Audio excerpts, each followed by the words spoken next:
Octo's Planner Unplugged is brought to you in partnership with Scottish Widows, supporting advisors to deliver great client outcomes today and tomorrow. Hello and welcome to the latest episode of Planner Unplugged from Octo members. I'm Katie Picton, Content Director, and as usual, I'll allow my guests to introduce themselves. So Keith, over to you if that's okay. Hello, my name is Keith Boys. I'm the Managing Director and Planner here at Spentwell. I've been in the industry for about, going on 17 years now, and I've been running Spentwell for 6 of those years, and it's a job I very much love and enjoy. So looking forward to the chat today, Katie. Lovely. Thanks, Keith. So how did Spentwell come about then? Great name. Was Thank that you. your idea? Did you get some help from that? Yeah, so it was definitely came from sort of my inspiration, but I worked with a branding company to sort of pull to pull the name Spentwell as well as the branding, and it was very much sort of my vision. But we had about over 100 different names, Oh, right. Okay. and we whittled it down to sort of a final 4. And Spentwell was chosen. And Spentwell was chosen because it had a nice ring to it, because it's all about a life spent well. Yes. What that Yeah. life means to you. So, and you can take that in various ways. So it had a nice sort of positive ring to it.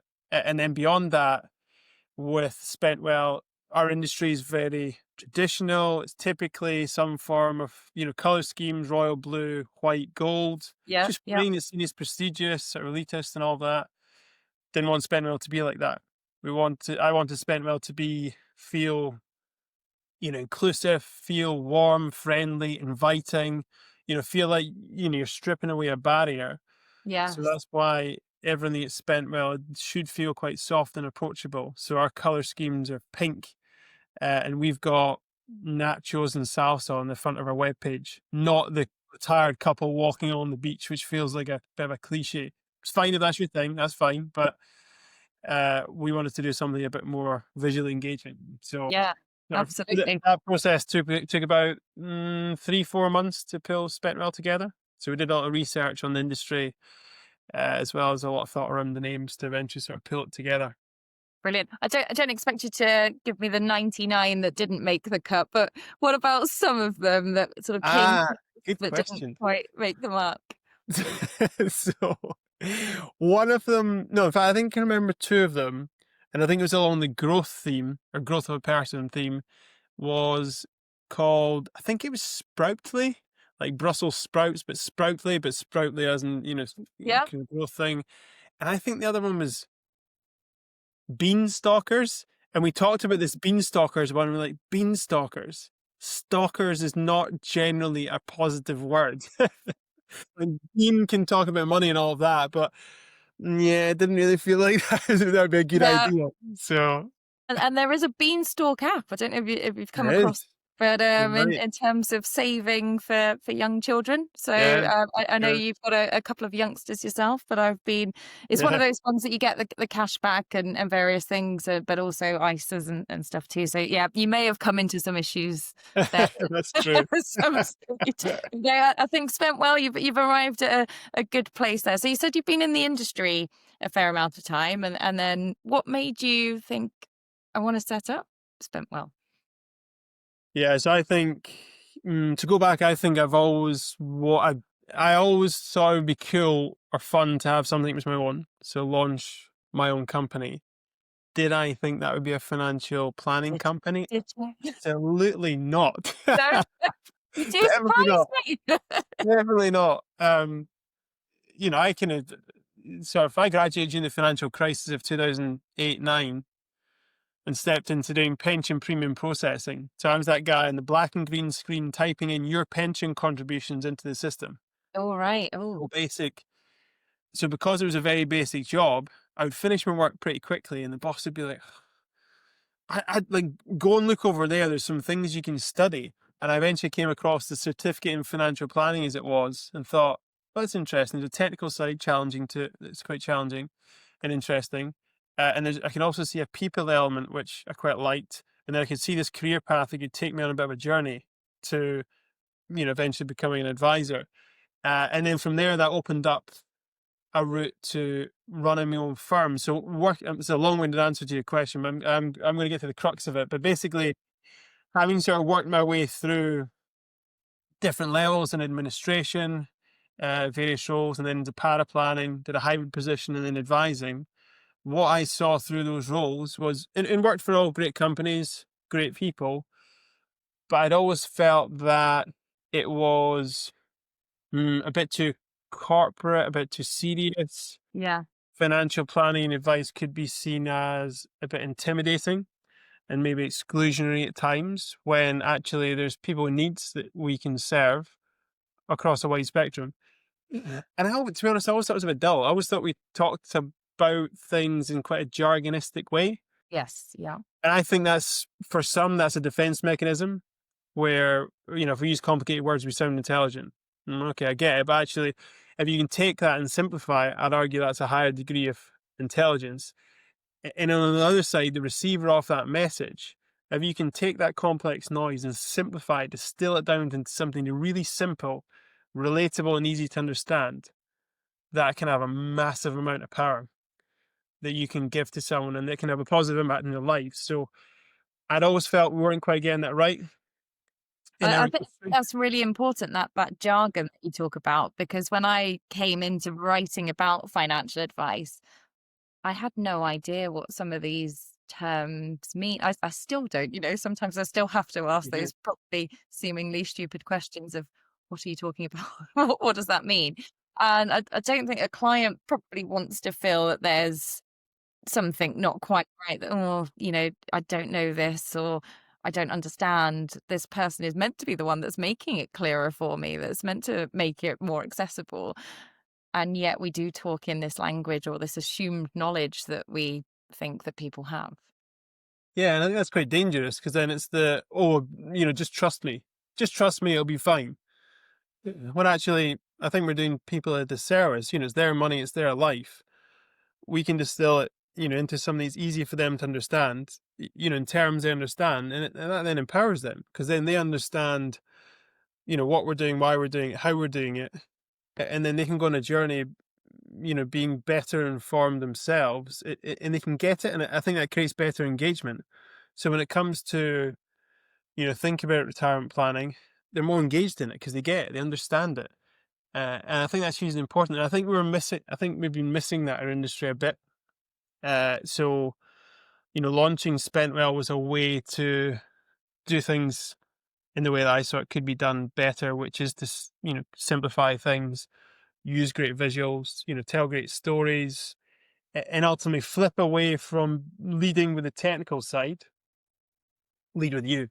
So Yeah, start with you. Start with you in the middle of that circle. Let's talk about that first. And then from there, we'll filter down. And I think a lot of people will say they do lead with you, but I don't necessarily think you see that full delivery through the full service. I think it's easy to get lost in the jargon at times and forget who we're serving and how we absolutely. should serve them in the right Yeah. way.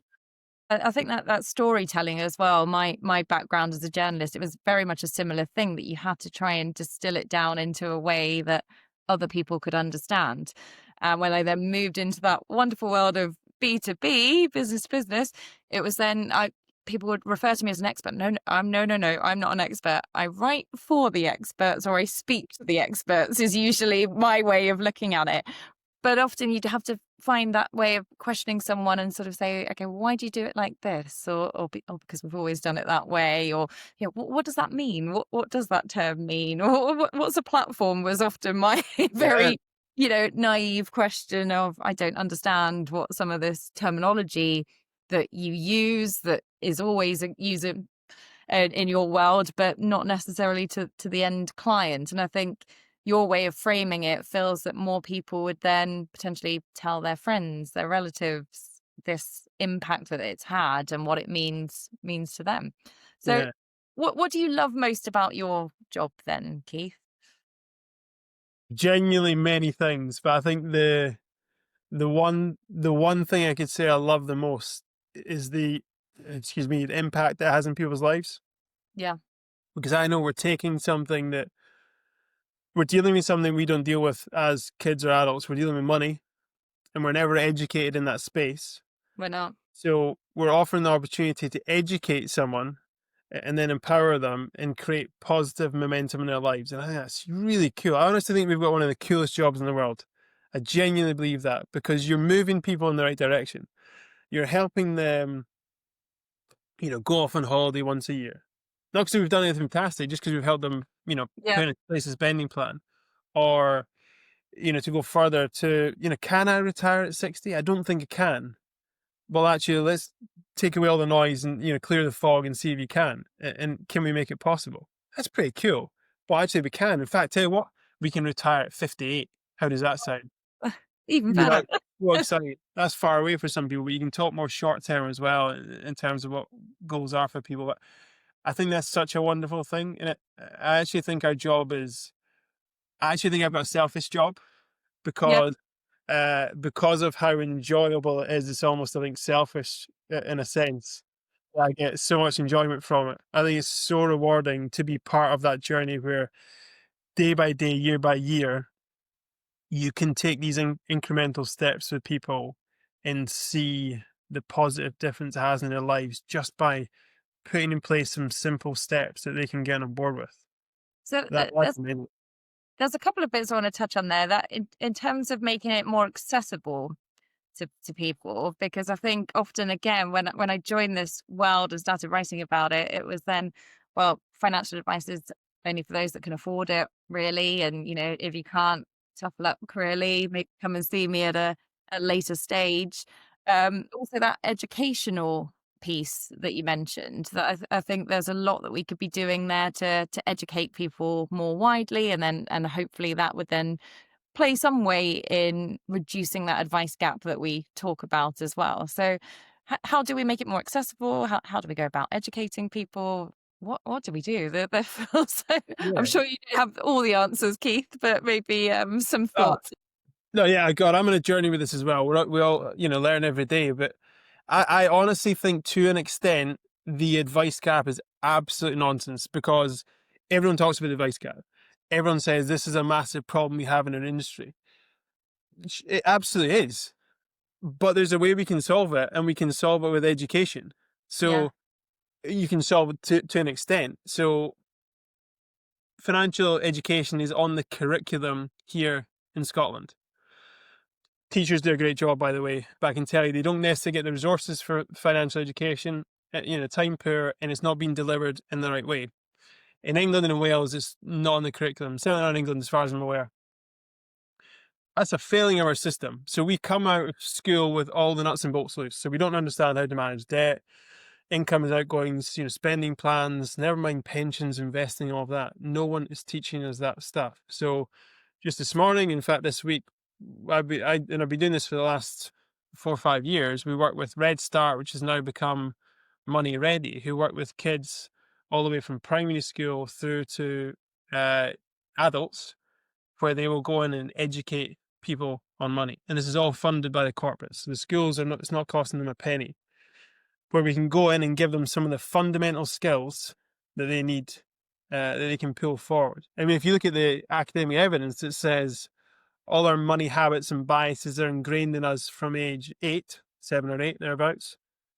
If we can get in early enough and educate, that could potentially have quite a profound impact on someone's adulthood if they just know the fundamentals, the basics around money that they can then use.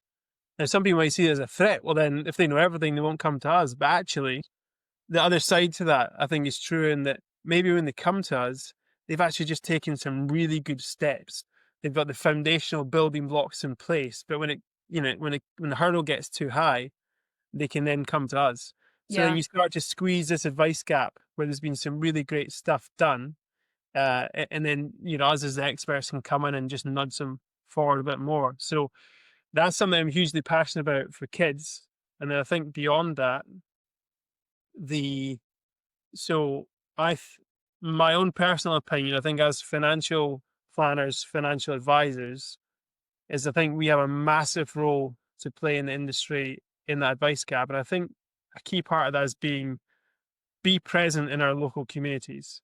yeah, So across the 26, 30,000 of us out there, how many of us are truly present in our local communities and are creating positive impact, not for financial gain, but because it's the right thing to do, yeah. lifting people up.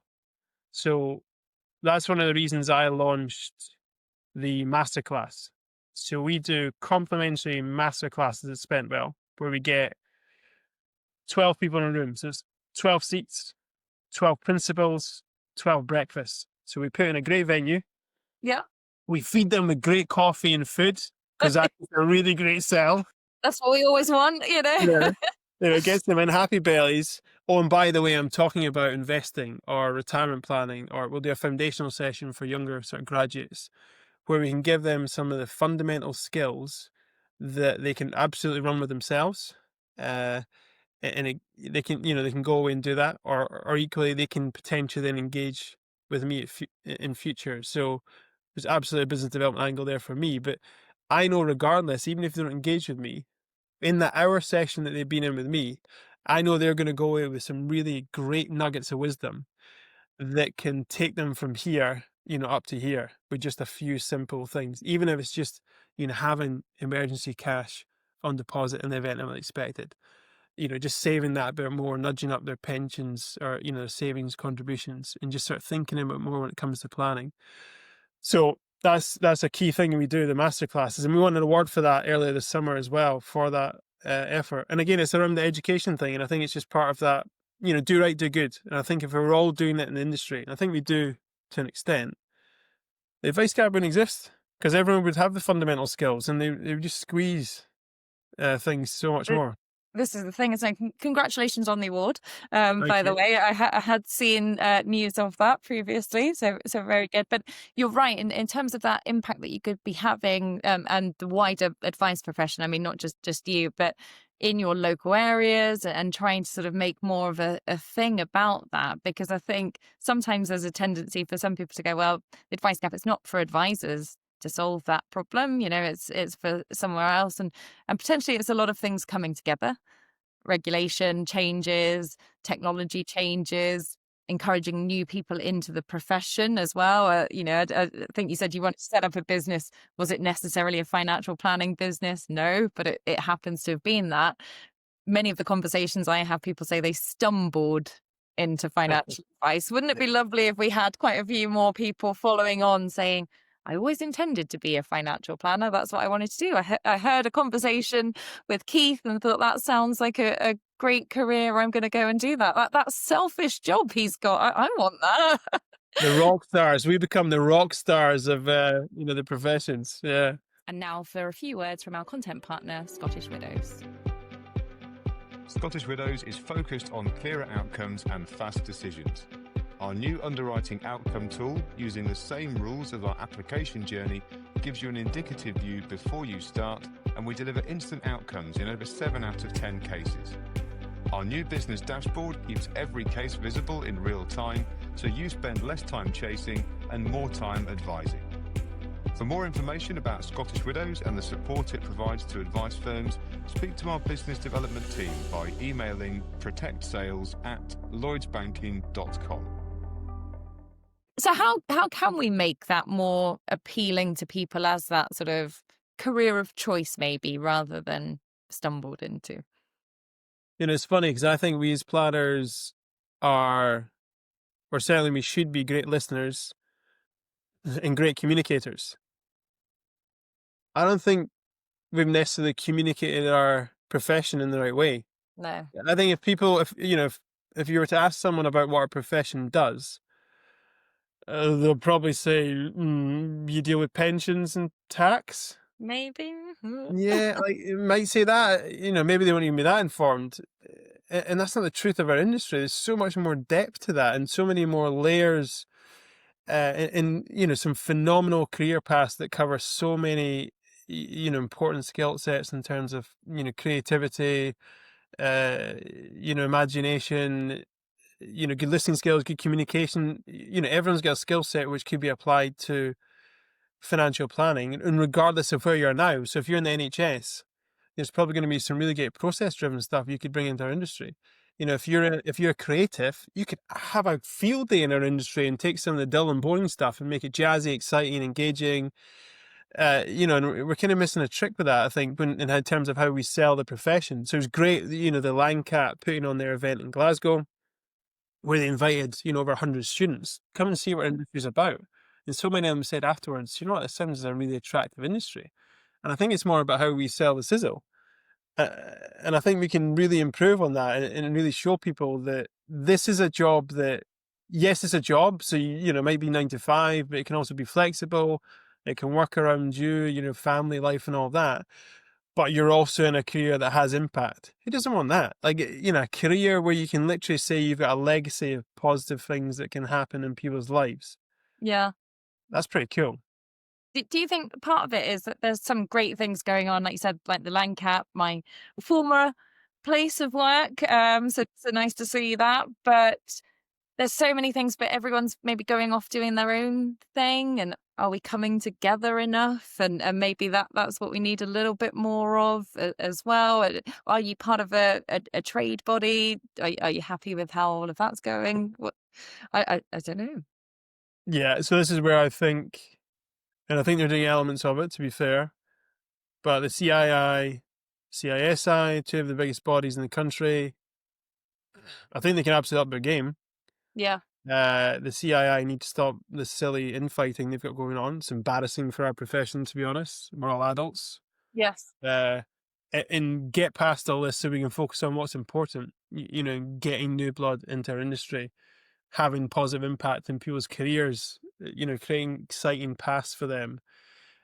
So I think they can absolutely do more. I mean, no one can say they've done enough, because half the industry retires in the next 5-10 years.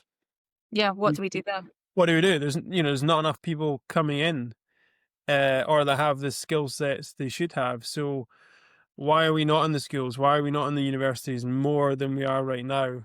Why are we not, engaging, with different range of employers to create these opportunities? We can absolutely do it. I just don't think there's been enough effort applied into Yeah. it. It's quite frustrating.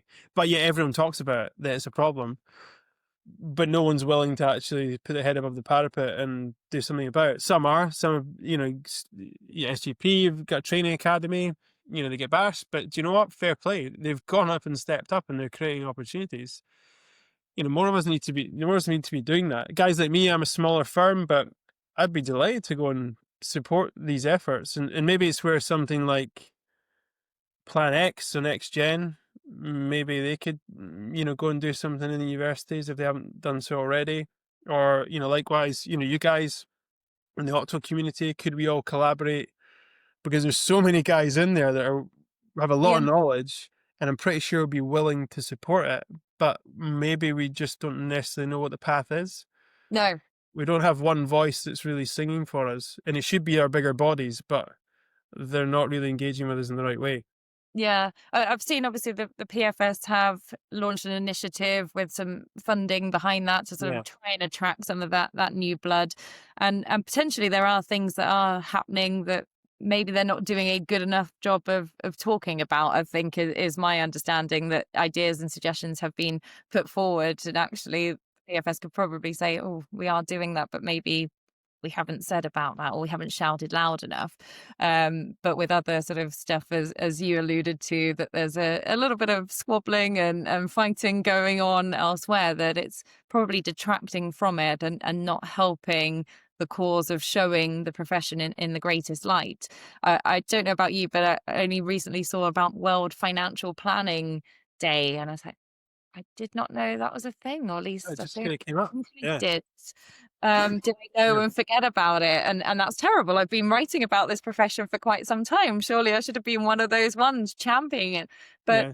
didn't sort of realize until late in the day, and felt, could there have been a bit more build up and momentum to that? And then again, any of good days and recognition days, it's what happens afterwards as well. And you don't want to just then forget about it. Oh, we've celebrated that day now, and off we go. And then we'll roll it out again next year. And we've not really moved Yeah. forward any further. And it just feels such a shame. And I think also sometimes I don't think the advice profession itself does itself any favors. You said about SJP taking a bit of a bashing, sometimes rightly so. I'm sure there's things they could have done a bit Yeah. differently. Yeah. Same with the regulator issues, but there seems to be this sort of fighting of this independent versus restrictive. This way's wrong, this way's right.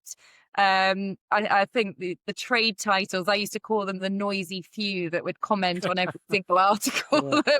that you'd put up, and think if I was someone searching for a financial planner, you might go onto Google, you might do a little search online. And although not aimed at you, those articles will appear and the comments underneath them. And are you going to want to go and speak to that person if it feels like it's a bit shouty or there's a bit of a problem there? Whereas there could be a bit more of a debate and actual discussion and talking and trying to sort of move the profession forward. If your way's not the right way for someone else, that's fine. But Yeah. there's probably space enough for all of them, I think, at the Yeah. moment. I totally agree. Whether you're a national player, a medium, or smaller firm like me, everyone's got a different approach. Absolutely phenomenal. I have absolutely no issue with that. We all charge differently. Absolutely no problem. This is a market. It's a marketplace. You're well within your rights to charge what you want. Just be clear with it. Be transparent. After that, fine. As long as the client is comfortable with it, I'm absolutely no issue with that. I think where it falls down is you're right. It creates at times a lot of negative noise, which make the front pages, and actually drowns out. If that's the 1%, and it ultimately is the 1%, there's 99% of things out there that are really good that we do. They never make the front pages because it doesn't sell clicks.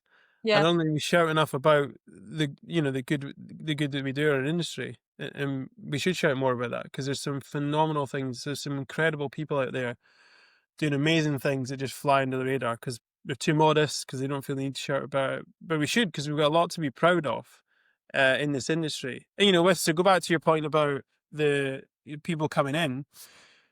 The professional bodies have a network across the country.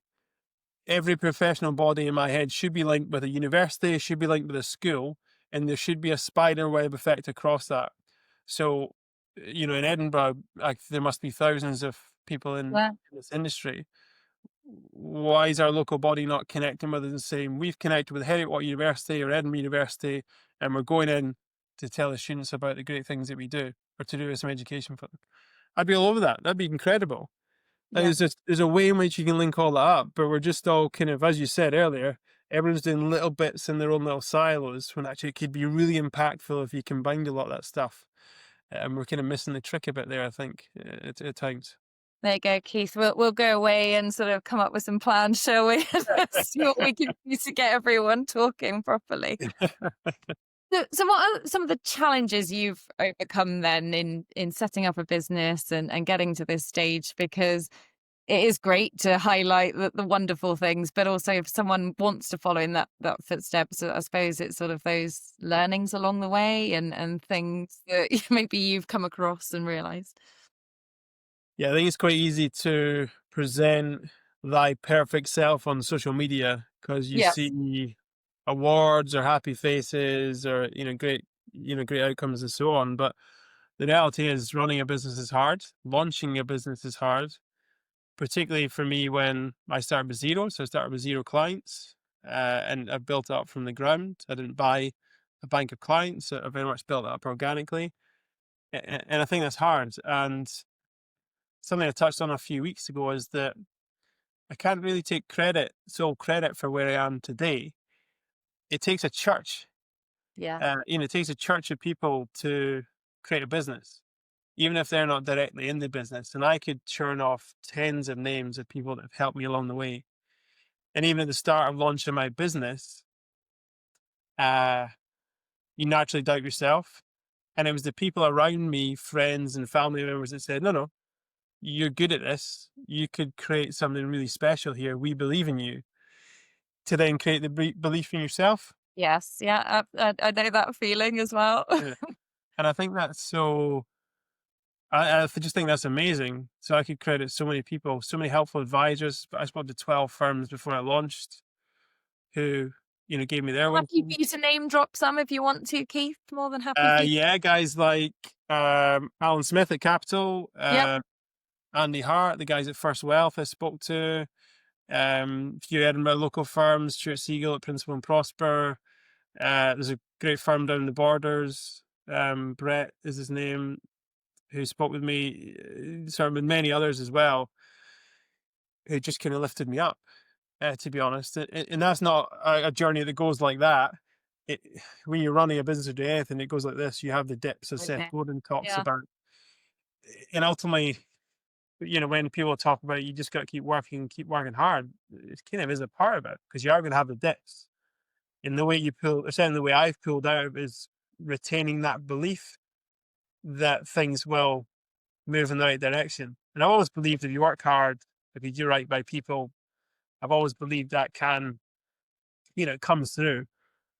So when I was doing a lot of social media in the first few years, I'd always said that would take at least 2 years to see anything. So doing Yes. social media for 2 years and seeing nothing's hard. I know, yeah. It's Post hard, that isn't it? account, let's see if anyone reacts, and Yeah, it's hard. see we go. You're judged by likes or clicks. But sure enough, after 2 years, I started getting traction with that. And that's incredible. But you have to stay the course. So I think that's definitely the hard part, sort of coming to that journey, being sort of solopreneur, having that support network's been hugely important because it lifts you up at times that, you need it and gives you that extra belief you might not otherwise have. And beyond that is, growing the firm is hard in general, where is the next bit of business coming from? Because you need to build up a profile, standing in the industry. And so I've led with education. So I felt that I would show people I was competent and I showed people that I'm there to do right, do good by you. I've always believed that I could come around. And I still believe that now. If we educate first, then I think it displays your authentic self in a sense that, yes, we're here to run a business and make money, but actually I'm doing it for the right reasons. Yeah, absolutely. I think it all sort of plays in quite nicely, doesn't it? That sort of educational, making it more accessible, people feeling confident. We don't really want to talk about money a lot of the time. That's a sort of tricky subject that how do we go about this? And you mentioned earlier, being able to say to someone, well, actually, you can retire at 58 rather than 60 if that's what you're aiming for. Fantastic. But there must be times where people have to have those sort of slightly more difficult conversations of actually you're not quite on track. And wouldn't that be lovely if we all start earlier on that journey, the better chance that we have of having that retirement or future life that we want, but also living now. And that's that fine balance of getting that right of what you want to do with your current life or any existing financial commitments and priorities that you've got versus those longer term prospects as well. So I think it all ties in quite nicely there. Love to hear Yeah. you think a bit more on that. No, yeah, and it's so true. And I think that I actually think a lot of people think that financial planners, financial advisors just want you to squirrel your money away for the next 40 years.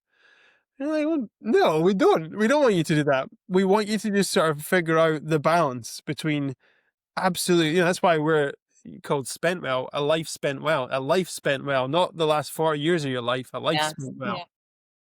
Want you to enjoy now, want you to go on holiday, be able to put the kids through private education if that's what you want to do, whatever it is. But also just find that balance where you are also pushing yourself.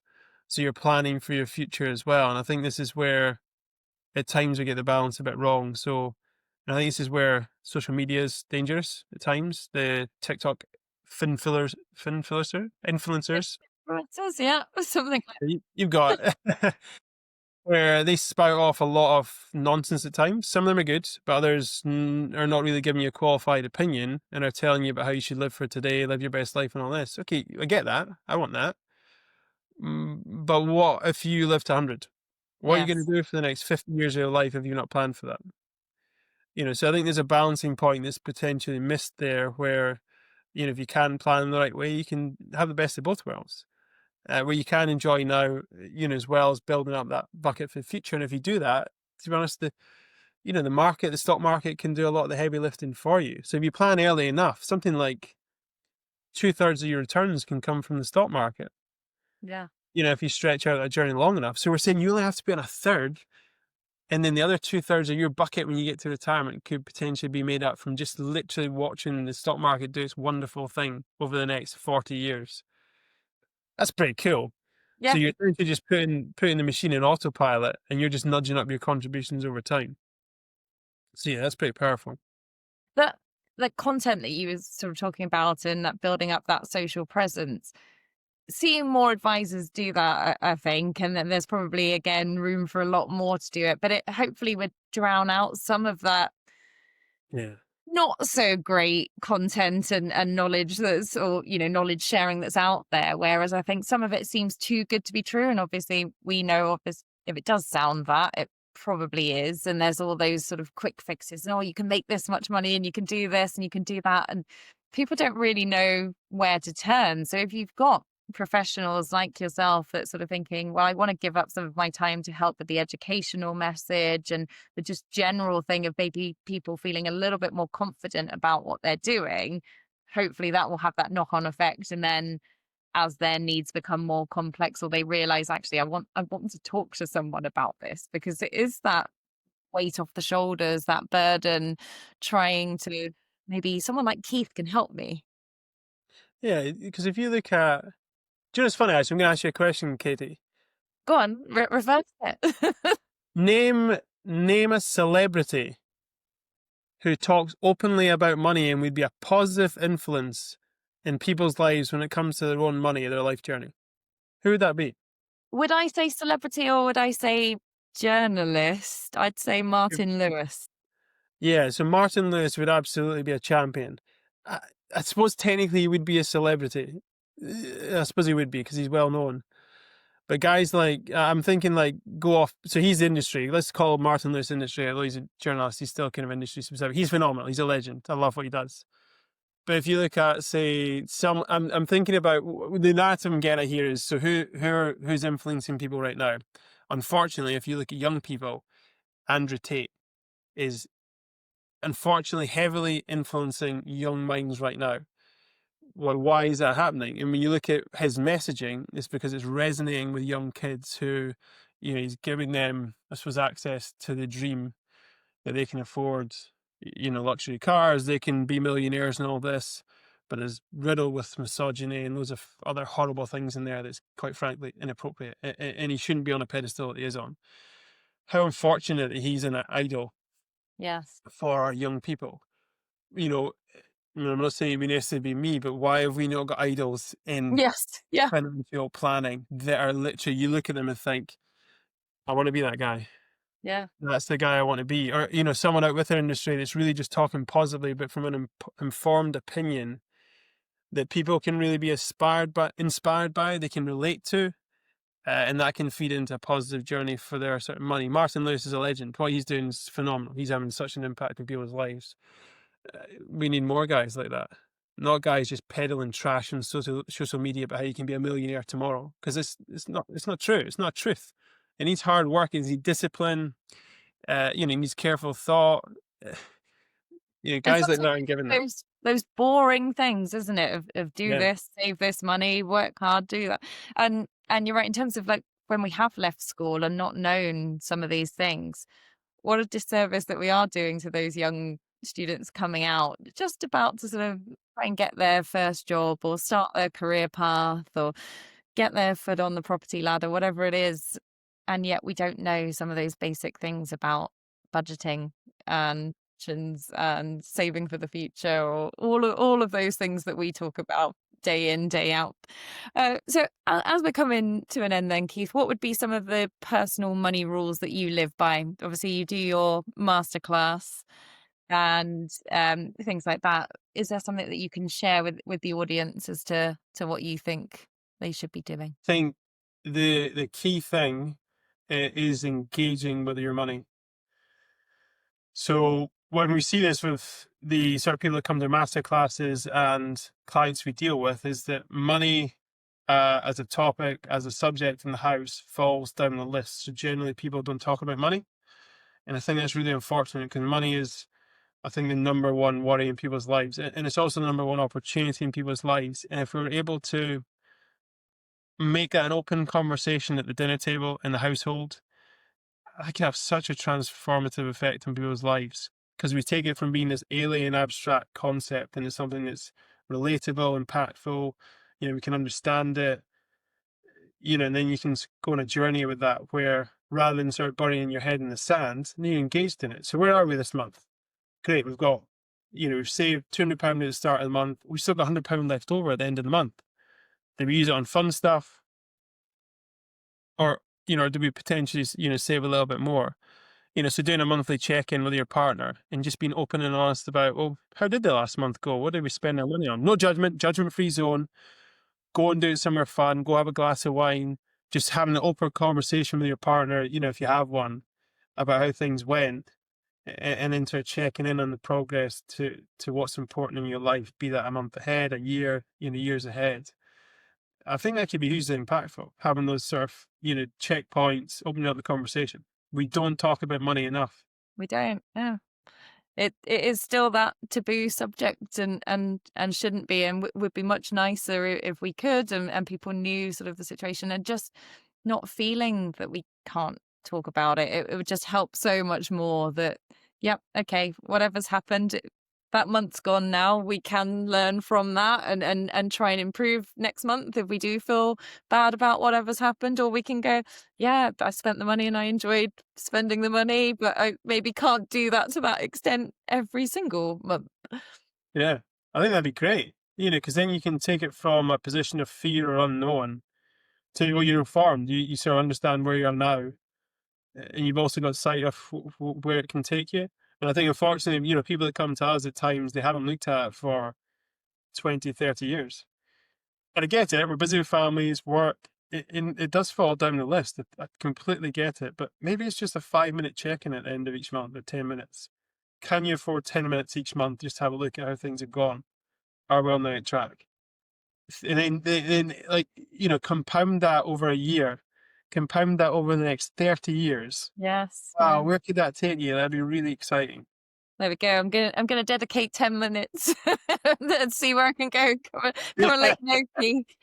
Thank you so much for coming on. I really enjoyed our chat, and lots to think about, and lots for advisors to go away and think about as well, I think, as well as the wider audience too.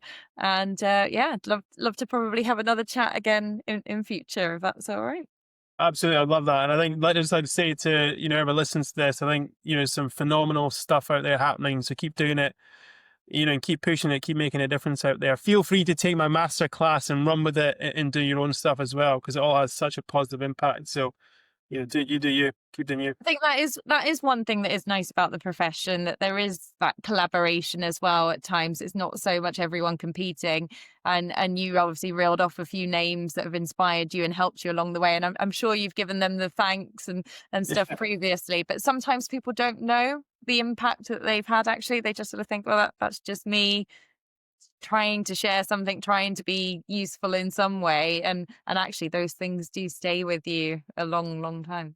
Yeah, absolutely. Where I am today, I wouldn't be where I am without some of the help that's been given to me by guys in the industry. Probably a lot of guys that listen to this. So thank you to all those guys, to the profession, for helping me. I appreciate it. And I'm still learning along the way, and I'm sure I'll continue to learn. So what you guys do, the content you share, is all hugely valuable. So thank you. Oh, brilliant. Now, thank you very much, Keith, and thank you to everyone who is listening. Thank you. Brilliant. Thanks. Clearer outcomes, fewer surprises. Try Scottish Widows' underwriting outcome tool for an upfront view, then track cases in real time with our new business dashboard. For more information about Scottish Widows and the support it provides to advice firms, speak to our business development team by emailing protectsales@lloydsbanking.com.